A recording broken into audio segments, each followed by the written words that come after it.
अस्सलाम वालेकुम। अल्लाह से मदद सिर्फ दो तरीक़ों से मांगी जा सकती है, सब्र और नमाज से मदद हासिल करो।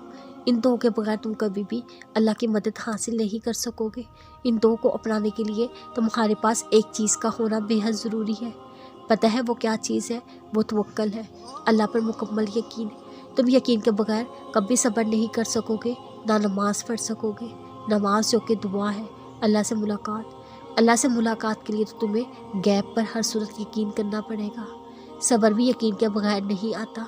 अल्लाह ने कुरान पाक के शुरू में सूरह बकरा की 3री आयत में फरमाया है, हदायत सिर्फ उन लोगों को मिलेगी जो गैब पर ईमान लाएंगे। हदायत भी तो अल्लाह की मदद है तुम्हारे लिए। सब्र और नमाज के बगैर कैसे मिलेगी? सब्र और नमाज गैब पे यकीन के बगैर कैसे मिल जाएंगे? सब्र और नमाज दोनों गैबी कुव्वतें हैं जो गैब से मिलाती हैं।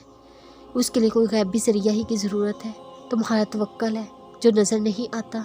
दुनिया का कोई इंसान तुम्हारा तवक्कल नहीं दे सकता। ये गैब अल्लाह से है, तभी तो गैब से मिला देते हैं। सब्र इतनी आसानी से कैसे आ जाता है? इतना अजर जिसका वो आसानी से कैसे मिल जाएगी तुम्हें? तुम्हारी मुश्किल जितनी बड़ी होगी, सब्र करना उतना ही मुश्किल होगा। तुम इतनी बड़ी मुश्किल बर्दाश्त कर सकते हो तो तवक्कल क्यों नहीं कर लेते? तुम सब्र को क्यों नहीं थाम लेते? अक्सर हमें लोग तोड़ देते हैं, इतना भी सब्र करने की हिम्मत नहीं आ रही होती। पता है ऐसे में अल्लाह ने तुमसे कहा है, अल्लाह ताला ने हज़रत मोहम्मद सल्लल्लाहु अलैहि वसल्लम को यही फरमाया था, ए नबी बुराई को इस तरह से दफ़ा करो जो अहसन हो। जो कुछ बातें वो तुम पर बनाते हैं वो हमें खूब मालूम है।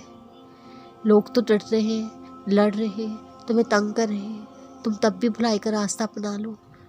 तुम लोगों को माफ़ कर दो, अल्लाह के गैब के हवाले कर दो। इसका पता है क्या फ़ायदा होगा?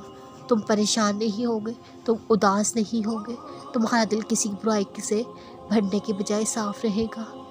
पता है इस साफ़ दिल में तुम अल्लाह को जगह दे सकोगे। पहले जिस दिल को तुमने बुग़्ज़ से भर के अल्लाह से दूर कर दिया था, वो अल्लाह के करीब भी काबिल हो जाएगा। तुम सब्र करके देखो, तुम्हारे लिए आसान से आसान करता जाएगा। ये वो लोग हैं जिन्हें उनका अजर दोबारा दिया जाएगा उस साबित कदमी के बदले जो उन्होंने दिखाई। वो बुराई को भलाई से दफ़ा करते हैं।